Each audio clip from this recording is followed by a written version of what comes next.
Welcome to Minstrel's Heart Music, where he teaches you how to be a true worshiper on your instrument. Today, I have a very, very, very, very special guest.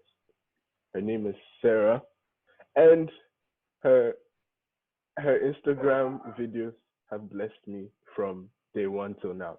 Um, I'm so happy that she agreed to do this. And over to you, Sarah. How are you doing? I'm doing okay. Spending a lot of time at home, Mm, but the weather's really nice today, so I'm doing that's well. nice. That's good. That's nice. So, without much ado, let's get into the interview. Tell me about your story, Sarah. How did you start playing the piano? How has it progressed along the way, and where are you now? Yeah. So I started taking classical lessons when I was about 5. Mm, Mostly my parents wanted me to play in church, and I think for all of us like Asian kids, that was the way, was taking classical lessons. So I mm, started taking classical lessons when I was 5. Didn't really like it after a couple of years, and I mm, did a lot of competitions or things like that. And then around age 10, I started playing at my parents' church, which is like a small Korean church. So usually the okay. band was me and a drummer or maybe a Oh. guitar player, a couple of Mm, singers. But and then I also started taking lessons from a worship director at a big mega church in Atlanta. okay. And it was kind of a multicultural church. So he spent about 2.5 years with me, and he taught me like chord theory and yeah, I guess kind of teaching me other techniques other than classical music. Okay. Um, and so I think throughout, and then I quit classical when I was 15. And Mm, since then, I just took lessons wherever I could get them. So I went to school at Emory. So when I was there, I tried to get lessons from the jazz director there, Professor Gary Motley. And then I moved over to Chicago right after school. And okay. so any organ player or pianist that I could find, Mm, just like bug them for lessons. So I've had about 3 or 4 different people kind of mm, to learn from in Chicago. So yeah, I've been mm, going and that and being self-taught, since I stopped taking lessons 5 or 6 years mm, ago. mm. That's Yeah. that's that's that's an interesting one. That the fact that you, wherever you were, you bugged like whoever was available for lessons. Tell me more about that. Yeah. I mean, I think it comes from, well, there's downsides to it, I think, because when we say lessons, people have a very preconceived notion, Mm-hmm. and lessons usually apply for like beginners or like when you're trying to learn foundations. But at some point, it's more about having a mentor, Mm, and I think that's what I've been trying to get when I was in Chicago. But just in lieu of like being able to get a mentorship, I've just been kind of aiming for lessons. But in mm, Chicago, just every person that I meet is so incredible at organ or keys, like just the number of musicians here. mm, So even if it's just like one lesson or one chord that I can learn from them, mm. I'll take it. I take it, and then I go home and I try and Yeah. really make it mine. But yeah, I mean, Chicago is an incredible place for Mm. gospel music for sure. Which musicians have you met, if I may ask? I mean, Mm-hmm. that met or like learned Like from. learn from, I guess. Yeah. Yeah. Learn from. They're mostly local guys. So Okay. uh there's someone named Phil Patterson in Chicago. Mm-hmm. Incredible guy. I met him through an event in Chicago, and then learned from him for a little while. I learned from Tim Gant, who's more of a jazz player around Chicago, and Mm, Aaron Franklin, who's in charge of MusicNet. So these are kind of more like regional guys. okay. Um, yeah, I Okay. mean, we have like Jason Tyson. I saw him playing in Chicago, and yeah, we have like really incredible bass players, drum players, everyone. Wow. That's it's always, you see, I always tell my people, like Hebrews 6:12, it says follow those who through faith and patience have inherited the promises. So basically, like, Mm. follow those Yeah, who have done well, right? yeah, And your learning style is basically a reflection of that verse. So yeah. that's actually really interesting. Let's move into your practice routine. What makes you so good? Okay, well, thank you for really good. I appreciate it. Mm, Um, I think I didn't actually start to really like playing piano or be interested in music until I was about 19. Okay. It took me leaving it took me living in India for about 4 or 5 months and not having access to any like piano or music. Mm-hmm. And then when I came back, I kind of like, when I was in India, I fell in love with a bunch of videos on YouTube, like Corey Henry and a Mm-hmm. lot of the Wheatworks videos. I was like amazed. And so, so in terms of practice, I'm pretty new to like practicing as well. It's only been, Okay. 5 or 6 years since I've started making practice like something that I do. And how Um, often do you practice? so I practice, I mean, most weeks I get in anywhere from 6 to 7 days of practice. And And then obviously on the weekdays, it's a little bit less, but mm-hmm. yeah, anywhere from an hour and a half to 3 hours on weekdays, and Wow. 2 to 4 hours on weekends. So Wow. yeah. So with regards to practice, because I didn't have, when I started learning gospel, which was, closer in my 20s, I Mm-hmm. didn't have a gospel teacher. So Okay. I guess YouTube, just like, and not even like a lot of the tutorials, I didn't really watch those. It was mostly literally just listening to people that I liked and Mm-hmm. taking Mm-hmm. like anything that caught my attention that sounded cool, and also that I didn't know how to play. I mean, I don't have the best ear, but it would just be lots of time, just like, I mean, I think anyone who transcribes knows the process where you're just listening to that same 5 seconds over and over again until you get Yeah. it. Yeah. Um, and and I think over the years it's become more about like getting the smallest, or like, as Alan Merville, I think he talks Mm-hmm. about like taking a concept and breaking it down to the simplest version of Mm-hmm. itself. Yes. So Yes. you hear somebody do a move, but like, and you understand that it's diminished, but how would you make it as simple as possible so that Mm. you for sure have digested it for yourself? Wow. Which is something that, I think it takes a lot more thinking than just to take someone's movements and then to apply it to your own playing, to Yeah. make it Yeah. your own. It's like you have to understand what is the essence of it. And I think that's something that I'm trying to get better at. But a Mm. lot of times when I was practicing would just be spending a chunk of time learning a small section and then trying to apply that small movement to as many different songs as possible. Mm. Um, and Mm. across genres as well, like not Mm. just staying within gospel, but moving those over to CCM, or moving those over to jazz, or vice Okay. versa, taking a jazz concept and moving it into a gospel setting or into a CCM setting. Mm. I love that. And how do you manage to balance like your music life with everything else that you're into? I don't know if I do. I have a lot less of a social life than most people, Okay. just by nature. I'm pretty Mm-hmm. introverted and I don't require too much social interaction. So Mm-hmm. um, I think, I mean, very practically, what it means is that I wake up around 5 most mornings and I practice before work, try and get in an hour Okay. and a half before work. Wow.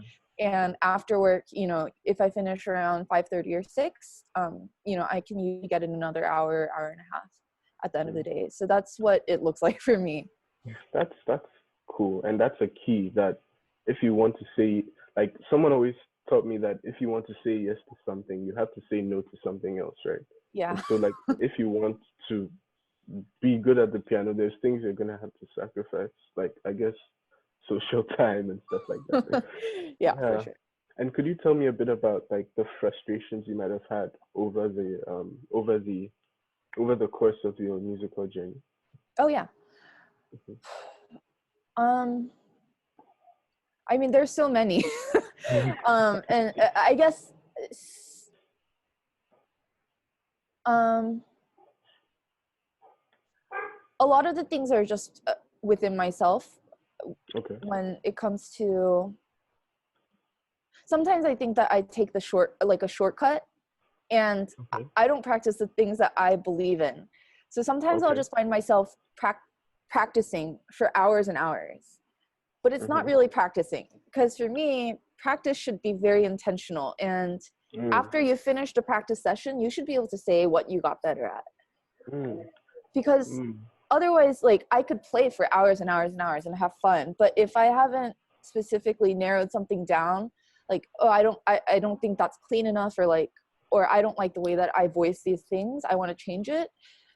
Otherwise, I could, I mean, I can practice all day and I won't get Yeah. better because Yeah. I'm just reinforcing the same habits. So, Mm. but I think it's easier to fall into because it requires a lot less thought, right? To just sit Yeah. down and play a bunch of songs that you really like and that you sound good on is so different from stopping yourself and saying, I don't like the way that that sounds, or I want to Mm. add some flavor there, or like I want to incorporate XX kind of movement into this setting.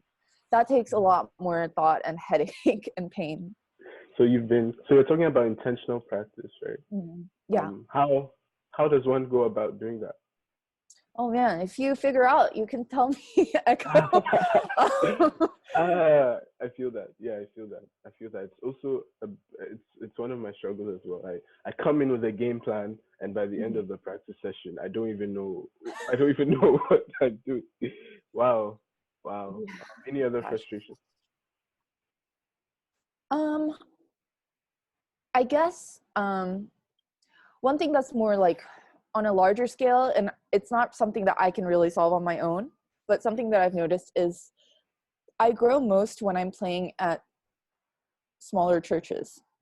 Ooh. When I play at churches with less resources, Mm. because there's two ends of the spectrum, which is like really, really large established Yeah. churches that have like established bands and MDs. And when Yeah. you get to the top, like you learn a lot by playing in those groups. But the thing is, you don't get a chance. Like there's very like it's hard for people to take a chance on you. Like they can get the best musicians, and Yeah. so like how do you get to that level without playing in a live setting, right? Like you have to play in a live setting to get better, Mhm. to apply your skill, like Yeah.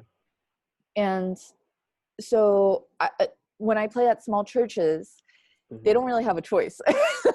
They're stuck with me, Yeah. and you know it doesn't matter how hard the song is or if it's something that I'm not used to. Like I have to apply myself. I Mhm. have to figure out a way to make it happen. Mhm. Mhm. And Mhm. you know whether I fail or succeed, like that's an experience. If I fail, if I bomb, like I'm Mhm. for sure that I'm gonna go home that week and I'm never gonna mess up in that kind of song again. Yeah. But if I do well, like you know, then it increases my confidence in myself. Mm. So I think something that I'm struggling with, and I think this is for a lot of gospel players who might not be in the United States or might not be able to play in these churches, like churches Mhm. that specifically do gospel songs. Yeah. I think it's going to be really hard, and Mm. I mean, there's a lot that you can do at home, like practicing alone. Yeah. But so much of music is communication with other people and like learning how to react to other people, learning how to follow a band leader, learning Mhm. how to lead. And I Yeah. think those skills, there's a huge gap. And I don't know how that's going to work for like so many gospel players who are not necessarily in the scene. Mm. Okay. And yeah, so I think that's something that I've been struggling with, which is I love playing in small churches, but I also like being in a band setting and Okay. finding the balance of like how to learn best and also how to serve best. Like Yeah. Yeah. serving at a Yeah. small church is Mhm. just like incredibly rewarding.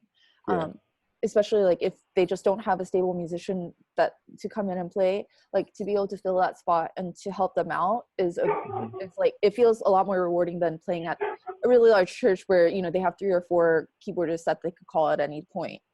um, so yeah, I think it's always tough finding a church to serve at.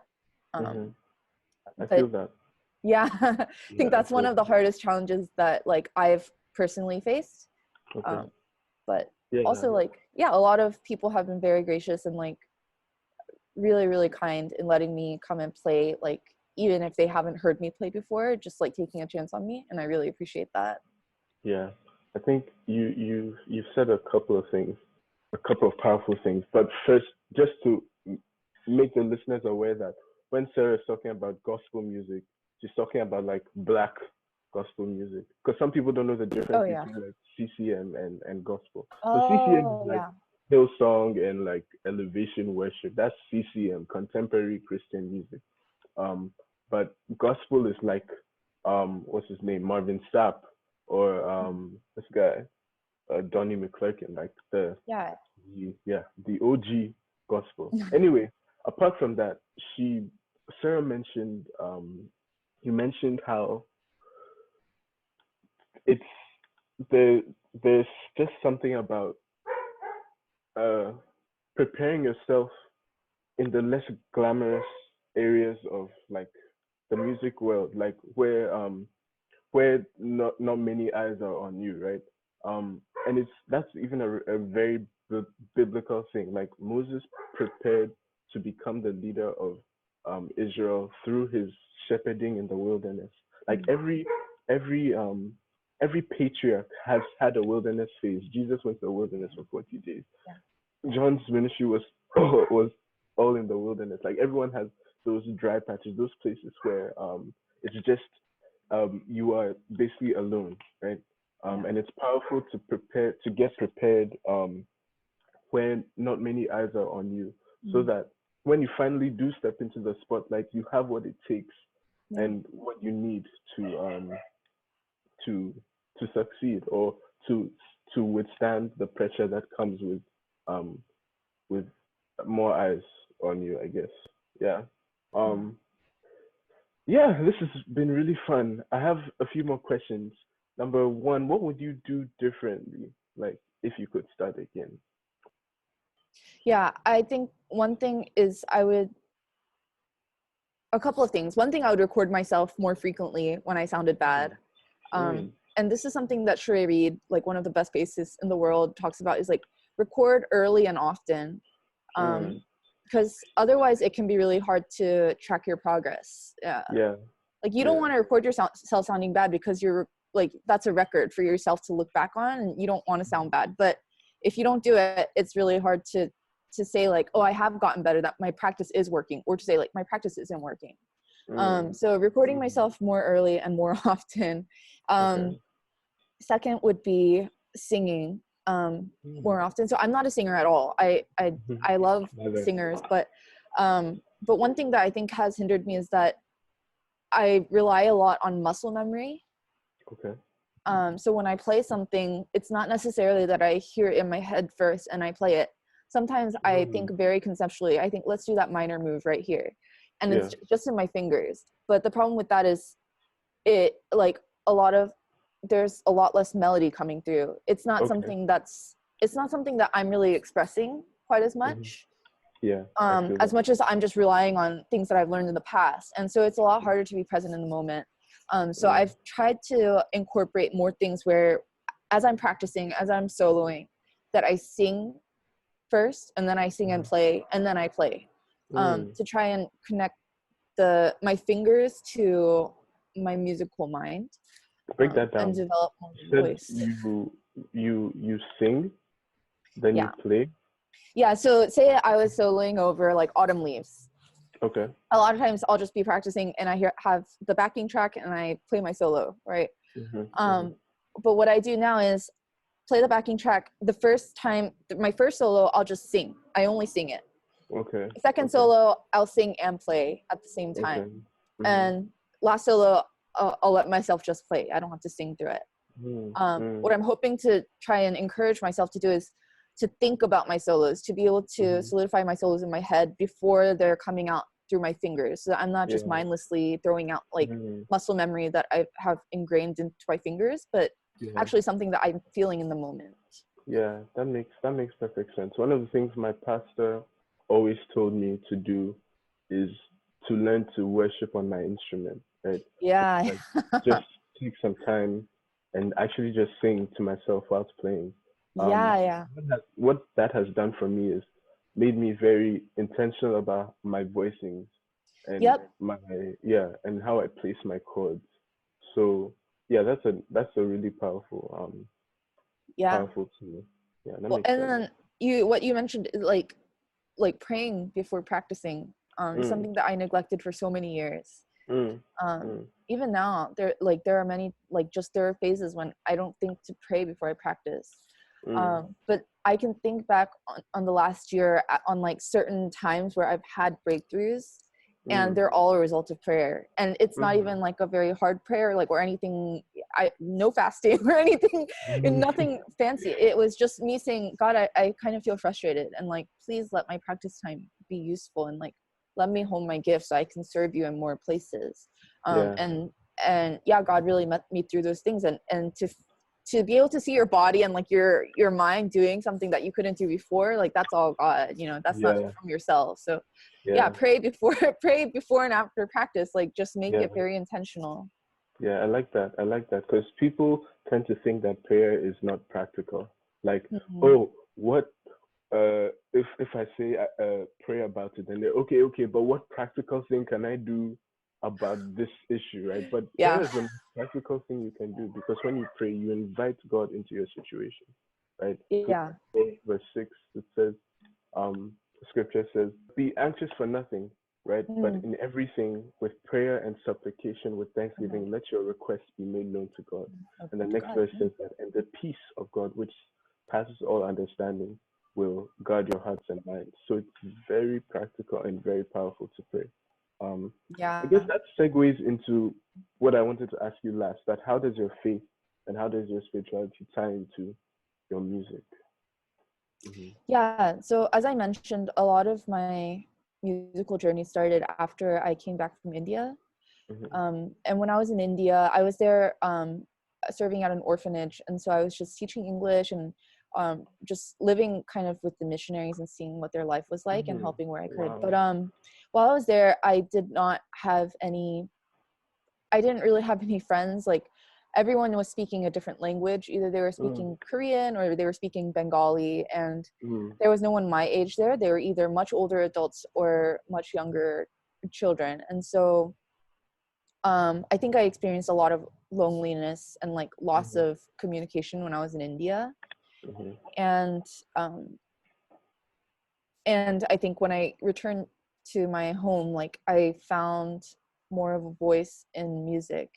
mm, And um, and I visited India again uh, several years after that. And on my way, just during that entire trip, I had a lot of struggles with doubts, and I had a mm. pretty severe, like, kind of panic attack Okay. on my way back home. And I struggled Wow. with a lot of doubt because just during that time, there was a lot of religious fighting at that time, and it was very Mm, unsafe for me as a foreigner to be mm-hmm, in that area. And like the government shut off the Wi-Fi, so I couldn't get back in touch with my parents who were in the States. And like people were murdered miles from where I lived. And like even just a couple months before I had come, like somebody had been killed for eating meat.